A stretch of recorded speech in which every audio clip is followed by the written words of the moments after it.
Assalamualaikum warahmatullahi wabarakatuh. Halo, pemirsa Odi, obrolan pendidikan dimanapun Anda berada. Bersama kami, saya Muhammad Nurul Hajar. Dan saya Firdaus. Beliau ini mantan jurnalis dan juga pernah menjadi anggota Dewan Pendidikan Kabupaten Sumeneb. Saat ini setengah praktisi karena profesinya sebagai pengawas beliau ini. Saya pernah jadi guru. Jadi guru. Tentu kalau pengawas Pernah jadi guru. jadi guru. Bahkan jadi guru mulai 85. Oke.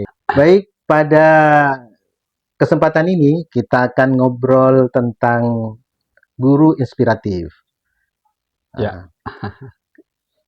Ada pepatah mengatakan bahwa setiap orang itu ada masanya, setiap masa ada orangnya ya Pak Fir. Oke. Ya.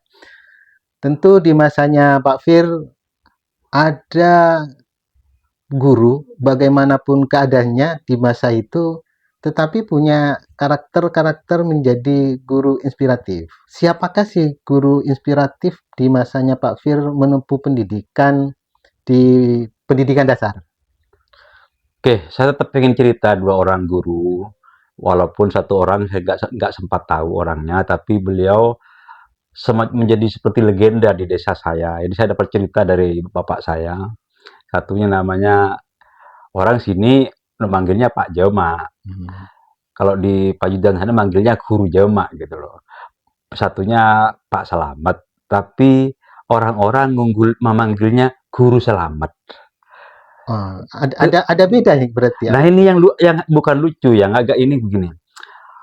Guru-guru lain yang sejaman itu dipanggilnya Pak, tapi Pak Selamat ini panggilnya Guru Selamat. Bukan Pak Selamat orang itu manggilnya Guru Selamat. Nah yang sebelumnya makanya bilang guru sebelumnya udah Guru Jama. Nah guru yang lain tetap dipanggil Pak siapa gitu. Oh iya. Ini kan ini menarik nih Pak Fir. menarik gitu. Ya. Kenapa orang ini kok dipanggil begini kan begitu. Apa sih yang menyebabkan kelebihan Pak Guru Jama itu dipanggil guru? Yang saya dengar jadi begini, Pak Guru Jama itu orangnya sangat santun. Cara ngomongnya halus, tapi dia punya kompetensi sosial yang sangat kuat. Jadi kalau di desa dulu masih banyak terjadi, mohon maaf ya, di desa dulu namanya banyak carok. Beliau itu menjadi juru pendamai. Jadi walaupun orang sedang bertarung beliau atau akan bertarung, katanya yang saya dengar beliau berani pegang. Dan ketika dipegang beliau kan enggak, artinya beliau punya kanuragan sepertinya. Kalau dipegang beliau, orang sebesar apapun, sekuat apapun, mesti nggak akan lepas gitu loh. Sehingga masa beliau relatif damai. Kalau Guru Jama ini tahu ada pertengkaran, ada cekcok apapun, nggak akan malah jadi mesti damai, katanya begitu. Itu yang Pak Jama. Yang Pak Selamat ini lain lagi ceritanya. Beliau ini orang-orang sekarang nyebutnya beliau guru ongguan, guru beneran. Ini maksudnya gimana? Guru sungguhan itu? Ya gini, beliau tuh telaten banget. Ini saya ini ajarin mandi, diajarin sikat gigi. Anak kelas 1 gitu loh. Diajarin pasang baju. Jadi orang kalau bicara guru, mesti kalau yang zaman dulu mesti nyebut 2 orang gitu. Dan kata orang-orang sekarang, kata teman-teman angkatan saya zaman sekarang bilangnya Pak Selamat itu guru ongguan gitu. Guru beneran. Kok bisa guru beneran ini gimana nih? Iya karena beliau tidak hanya ngajar di sekolah, tapi beliau juga ke masyarakat gitu loh. Misalnya yang paling mungkin berjasa nempel ke sekarang itu beliau ketika kalau dulu kan anak-anak lahir itu kan tidak pakai akte kelahiran. Namanya jangankan orang lain, kadang anak sendiri nggak tahu siapa nama lengkapnya. Nah, untuk memastikan sebelum ditulis di ijazah, beliau itu biasanya rela datang ke kampung-kampung. Padahal waktu itu kan zaman gelap kalau malam ya. Sementara pagi beliau ngajar sampai siang. Biasanya sore beliau itu jalan ke kampung pun tanya namanya yang lengkap siapa gitu. kemudian tanggal lahirnya kapan. Dan beliau itu ngikut ngitung. Dan ini bukti saya tanya. Berarti termasuk Pak Fir ini yang didatangi dan dipastikan namanya? Iya, Oh, waktu itu. ya. Pastikan tanggal lahir, bulannya, hingga sempat saya konfirmasi, beliau bilang ke saya yakin bener sampai di bulan. Jadi bulan Maret tahun 1966. Tanggalnya beliau itu nggak terlalu yakin, tetapi beliau tidak sembarangan. Artinya masih dihitung-hitung juga, kira-kira kalau bulan ini lahir tanggal berapa gitu loh. Itu yang dipastikan. Dan itu semua. Ini mohon maaf ya, saya harus nyebutkan, harus cerita, kan ada guru yang anggaplah yang nggak kayak Pak Slamet. Ada orang desa manggilnya atau oleh temennya panggil To. Ya. Anaknya sendiri nggak tahu To itu siapa namanya. Lalu oleh gurunya ditulis Eto gitu. Tulis Eto gitu loh. Soalnya To itu kan seandainya mau tanya mungkin Soeharto, mungkin Suparto, mungkin Hartono, mungkin Haryanto atau mungkin siapa. Jadi yang begini-begini ini sebelum datangnya Pak Slamet terjadi? Setelahnya malah. Oh, malah setelahnya. Setelahnya yang terjadi. Jadi gurunya asal nulis saja. Ya anak desa harus harap maklum. Jangankan orang lain. Anak sendiri nggak tahu siapa nama lengkapnya gitu loh. Bahkan termasuk nama lengkap bapaknya. Ada orang misalnya nama lengkapnya Mo, panggilannya Mo. Mo siapa nggak tahu. Mungkin Muhammad, mungkin Musahlal, mungkin Musahwan, mungkin Musahan, atau siapa nggak tahu. Sebentar, Pak Slamet ini yang paling berkesan di hati pikiran Pak Fir itu dalam hal apanya? Yang pasti saya bisa melanjutkan sekolah itu gara-gara beliau. Jadi saya punya cerita yang akhirnya saya buka lama-lama gitu loh. Dulu ketika kelas 6 SD, saya kan Pak, mulai kepikiran bisa lanjutkan enggak gitu loh. Lalu saya ngarang cerita. Ngarang-ngarang.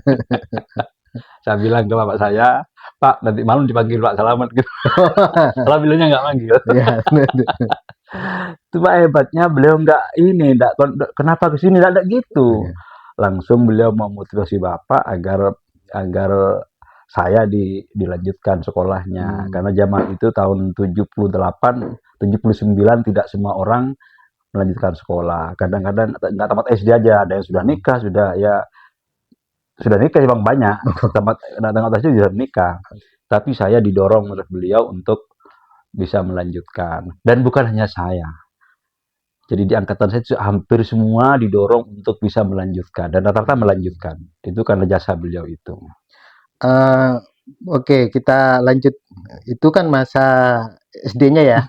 Ya. Setelah itu lanjutkan kemana Pak Fir? Kalau saya ke MTSN Sumber Bungur. Oh, Sumber Bungur. Itu pesantren ya? Pesantren. Oke. Sumber Bungur. Di saat belajar di MTSN mungkin ada juga ya guru-guru yang punya karakteristik sebagai guru apa ya, yang menginspirasi Pak Fir. Oh, yang pasti Kiai. Oh, Kiai Ahmad Madani. Jadi beliau yang mendirikan SMA MTSN 3 Pamekasan sekarang namanya. Dulu kan namanya MTSN Sumber Bungur, Pakong. Sekarang udah diganti menjadi MTSN 3 Pamekasan. Dan beliau itu yang mendirikan, dan kata beliau, cerita beliau ke saya, bahwa kenapa akhirnya dinegerikan. Lalu beliau, saya sudah nggak sanggup membiayai. Karena muridnya itu ya baju, ya celana, ya buku, ya apa, semua saya yang beli gitu loh. Sampai bertahun-tahun saya sudah nggak sanggup. Akhirnya ada penawaran penegrahnya, saya dinegerikan.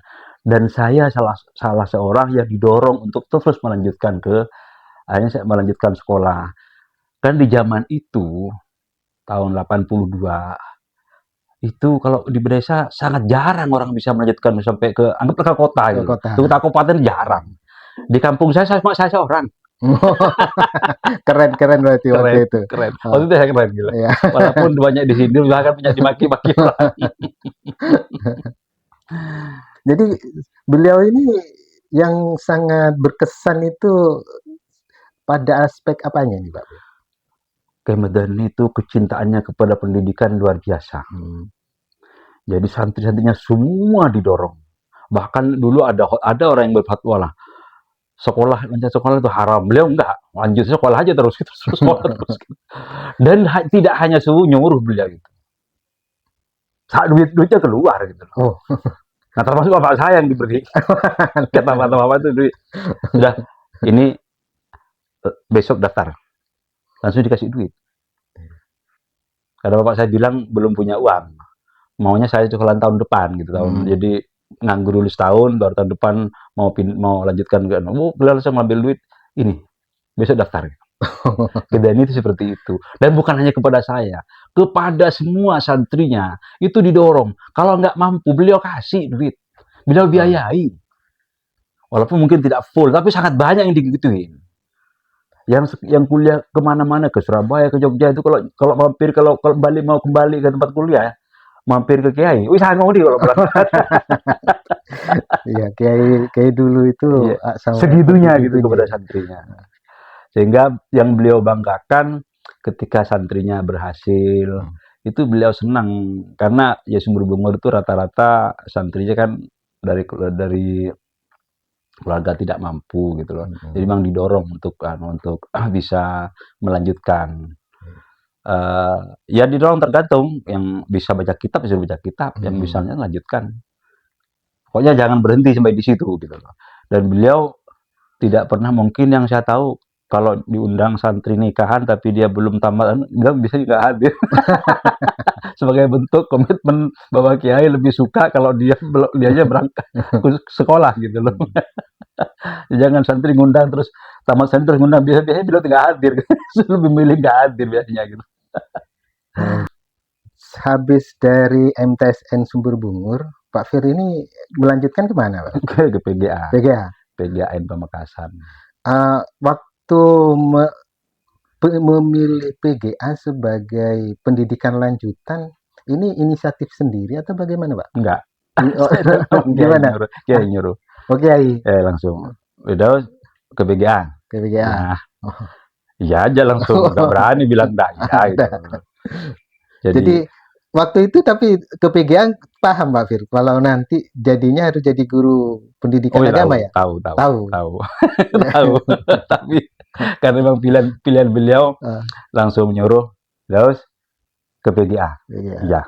Oh iya. Ya nggak bilang gitu. Pokoknya langsung diem artinya iya artinya mana bahasa Madura mana kanu ke PGA. Nunduk tok. Santri kan jarang sampai keluar suara gitu. Iya, sudah iya pelan lagi. Kalau dia kan begitu. Walaupun saya tergolong santri yang agak ini, saya sering tempeleng sama Kiai itu. Karena nakal. Ya Kiai lagi ngaji sama main bola gitu. Tapi bapak saya selalu bilang, ketika Kiai kan bilang, Bapak ada Mahmud, tidak boleh pokol, dipukul. Terima kasih. Kalau sekarang lapor polisi gitu. Kalau Bapak saya langsung bilang terima kasih. Sekarang kong. Ya itu begitu kan dulu. Jadi tapi kan beliau walaupun misalnya saya ditempeleng, kan beliau kan tidak dendam gitu. Enggak apa-apa enggak. Habis itu sudah selesai gitu loh. Makanya saya ya tetap ya mungkin hampir tiap bulan atau berapa saya ke sana gitu. Kan saya kangen dengan Kiai gitu. Saya ya karena beliau sangat familiar dengan santri, beliau pokoknya senang kalau santri itu melanjutkan. Ya kalau sekarang sudah biasa, anak-anak yang bahkan sudah jadi dosen, jadi apa, udah banyak. Iya. Ada yang di Jogja, di Malang, Surabaya udah banyak. Waktu di PGA ketemu dengan guru-guru yang punya apa ya, menginspirasi Pak Fir? Ada juga. yang ini gimana kalau yang waktu di PGA? Itu namanya Dr. Andes Ali Sebidin. Wah ini orang ini kalau ngajar masuknya sekali. Satu semester kadang masuk 2 kali. dulu masuknya jarang-jarang tapi dampaknya kalau ngajar luar biasa dulu, ya. Beliau saya ingat ngajar waktu saya ngajar pelajaran didaktik metodik. Beliau itu bilang gini, kalau ngajar separuh buku selesai. Separuh dan ngerti gitu. Kan beliau agak ini, Dalam bahasa Sunda bilang begini, jadi ngaki, ya reh, ali dokter Andes Ali Sabidin ngajar. Dan bilang kalau ngajar, Iya. separuh buku itu selesai. Jangan udah saya baca katanya, nggak ngerti kamu bilang baca, dengarkan. Oh. Dan beliau menerangkan gampang sekali gitu loh. Kalau beliau nerangkan gampang sekali, isi buku separuh selesai. Gitu. Jadi kalau baca kita separuh buku itu selesai. Jadi kalau satu semester cukup masuk 2 kali. Wah, hebat ini. Hebat. Iya. Ya di samping guru-guru yang mendorong-dorong kita Hmm. untuk kuliah hampir semua gitu. Ada Bu Startina, ada Bu Startina Suwandi. Beliau seperti ibu saya aja kayaknya gitu. Gitu. Beliau telaten sekali, tetap mendorong anak-anak ke sekolah. Dan beliau disiplin. Bu Startina ini disiplin sekali orangnya. Dia punya kecerdasan. Yang memang sudah selesai soal penguasaan materi sudah selesai. Oh. Jadi tinggal dia bagaimana memotivasi anak-anak. Jadi sebenarnya dalam persepsi Pak Fir ini, guru yang inspiratif itu, dia kan tentu punya ciri, punya karakter. Jadi ciri-cirinya seperti apa, Pak Fir? Ya yang satu gini, jadi orang itu dia nggak terpaku dengan kurikulum itu gitu loh. Artinya cara bicaranya kata orang sekarang, cara berpikirnya ya apa Of the box. iya, off the box itu, out of the box, Out of keluar the dari biasa ya, ya, nggak lazim, sepertinya nggak lazim, bukan meninggalkan kurikulum, cuma pendekatannya saja yang nggak lazim gitu, hanya begitu aja. Dan beliau bisa memberikan inspirasi, memang bisa mendorong anak-anak tanpa tanpa harus apa ya, mungkin marah-marah, enggak lah. Jadi dengan sikap, dengan gaya komunikasi, ya selain yang harus kita kagumi bahwa beliau itu memang benar-benar ini apa benar-benar penguasaan materinya hebat gitu. Artinya luar biasa lah, nggak terkungkung di buku pegangan itu, enggak. Jadi tanya apa beliau nggak marah biasanya. Kan ada guru kadang-kadang mungkin begitu ditanya, lalu Risih. Kalau kalau siswanya kritis jadi ada yang risih gitu. ada. Beliau enggak.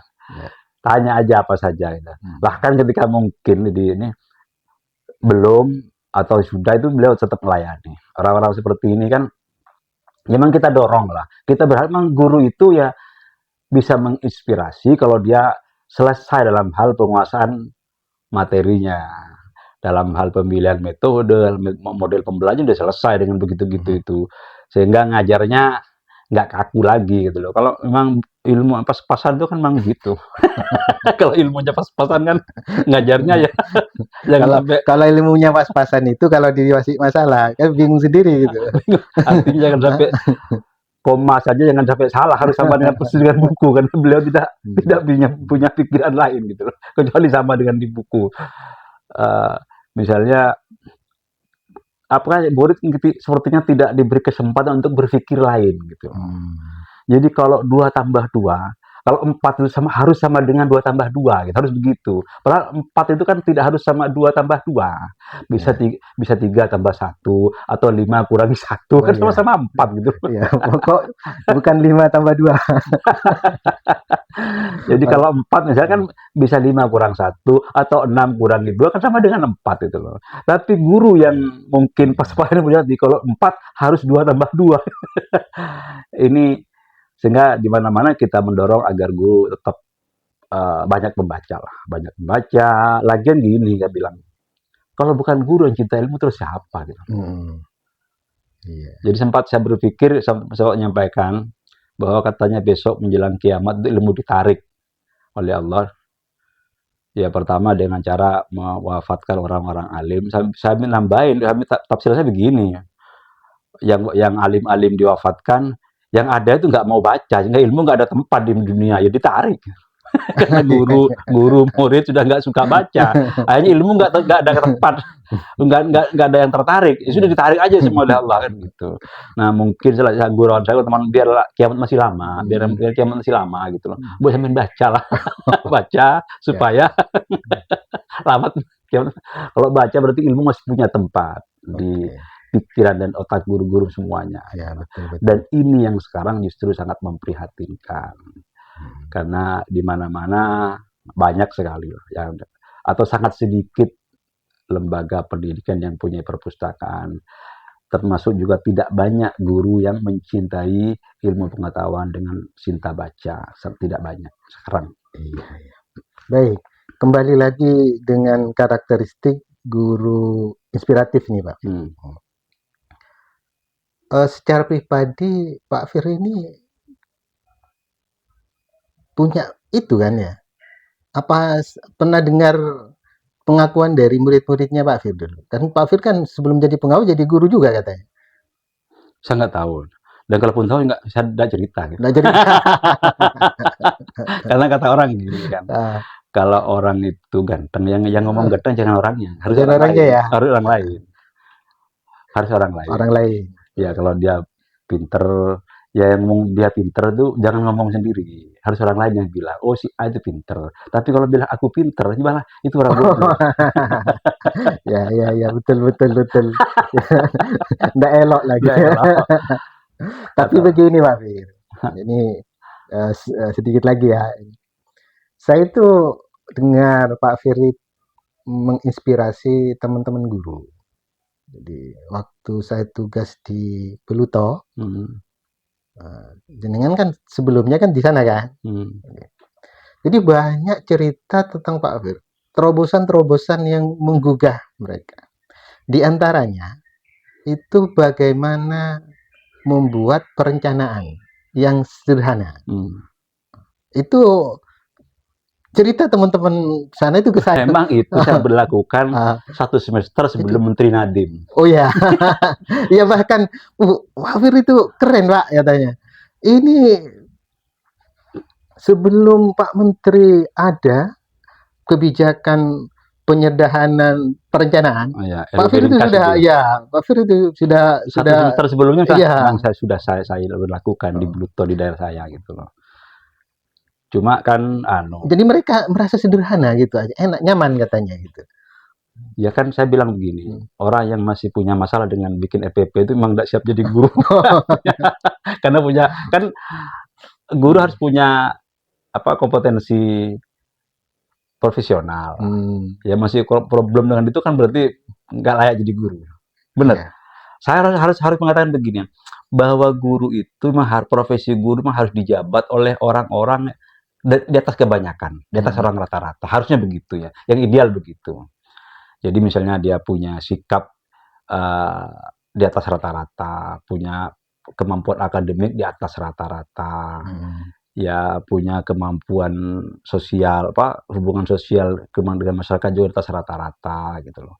Ya semuanya di atas rata-rata karena ini sosok yang akan ditiru besok oleh orang-orang gitu loh. Jadi jangan sembarang orang, harusnya begitu kan idealnya. Walaupun sekarang faktanya paling gampang jadi guru. Paling gampang jadi guru. Siapa saja boleh jadi guru tanpa ada seleksi apapun. Wis pokoknya nemu madrasah, ada madrasah masuk ngajar sudah selesai. Tentang bagaimana ngajarnya kan enggak ini lagi gitu loh. Tapi ada juga sebenarnya masyarakat kita itu yang kritis. Jadi mengukur kesuksesan suatu lembaga itu sebenarnya sederhana, diukur sebagaimana mutu gurunya. Betul. Ya. Jadi kalau sudah gurunya bermasalah penguasaan materinya, bagaimana siswanya nanti? Katanya begitu. Ada yang bilang begitu. Ya sebetulnya kan masyarakat tuh kadang-kadang masuk ke satu lembaga dalam tanda harus kadang terpaksa gitu. Terpaksanya bukan dipaksa, terpaksa. Nggak enak dengan yang punya. Kan dia terpaksa akhirnya. Sebetulnya sih anak saya pengennya sekolah ke sana. Tapi kan tetap sebelah buka, nggak enak kalau kan terpaksa gitu loh. Dan mereka tidak punya keberanian untuk. Tapi walaupun bagaimana keadaannya, situasi kita saat ini, tapi guru-guru yang inspiratif itu tetap ada, Pak. Oh, tetap ada lah, pasti ada. Kan guru sekarang jumlah sangat banyak gitu, sangat banyak. Ada sajalah orang-orang yang punya keistimewaan tertentu, yang mungkin menginspirasi anak didik, mesti ada. Cuma saya bilang itu tadi kebanyakan. Ini sekaligus ya semacam cambuk kepada semua guru agar ya terus meningkatkan kemampuan keilmuannya. Kalau soal akhlak itu kan ini nggak bisa ditawar ini. Ini mutlak ini. Jadi kompetensi kepribadian itu mutlak, nggak bisa tawar kan ini. Harus ini, nggak bisa. Kalau orang cuma nggak mampu mungkin bisa masih belajar, gitu. Kalau orang mungkin cara ngeliatin kurang berencana mungkin bisa belajar, orang masih bisa maklum. Tapi kalau moral, jadi nggak bisa ditawar ini. Jadi wajib ini. Jadi setiap guru harus menjunjung tinggi moral. Ya sekarang kan ada guru yang misalnya terlibat narkoba, terlibat pencurian. Ini ini harusnya nggak layak dari awal mereka harusnya nggak jadi guru kalau orang begini. Kalau hanya tidak punya kemampuan akademik kurang lah ya, kurang itu bisa belajar. Tapi kalau yang gini kan susah. Nah sayangnya memang sekolah yang mencetak guru itu paling tinggi kata yang sekarang itu dimasuki oleh anak-anak ranking 3 lah. Ranking 3 ranking 3 ke bawah. Jadi masih ranking 1 2 itu kebanyakan memilih perguruan tinggi non guru. Walaupun adalah 1 2 yang ranking 1 2 itu yang memilih pendidikan guru, katanya ini pengaruh adanya sertifikasi. Daya tarik jadi guru ya. Jadi dianggap guru di masa depan hidupnya memadai, cukup sejahtera. Iya. Ada begitu. Ada yang juga terpaksa jadi guru gitu loh, karena kan ada kerjaan lain. Ada yang terpaksa jadi guru. Kayak macam-macam lah. Saya kira cukup ya Pak Fir. Oke. Pemirsa, obrolan dengan Bapak Muhammad Firdaus tentang guru inspiratif, yang saya lihat menurut beliau guru inspiratif itu pertama dia mencirikan bahwa sudah selesai penguasaannya terhadap materi, metode. Jadi tidak hanya terkungkung dengan persoalan yang sifatnya kurikuler, tapi administratif, tapi dia menjadi sosok yang punya kecerdasan sosial, bisa menjadi tempat konsultan, curhat, punya kepekaan sosial, dan bisa menjadi motivator, katanya beliau begitu. Yang lain adalah bisa menjadi konsultan spiritual bahkan. Baik, kita berjumpa lagi di lain kesempatan. Diakhiri, Assalamualaikum warahmatullahi wabarakatuh. Waalaikumsalam warahmatullahi wabarakatuh.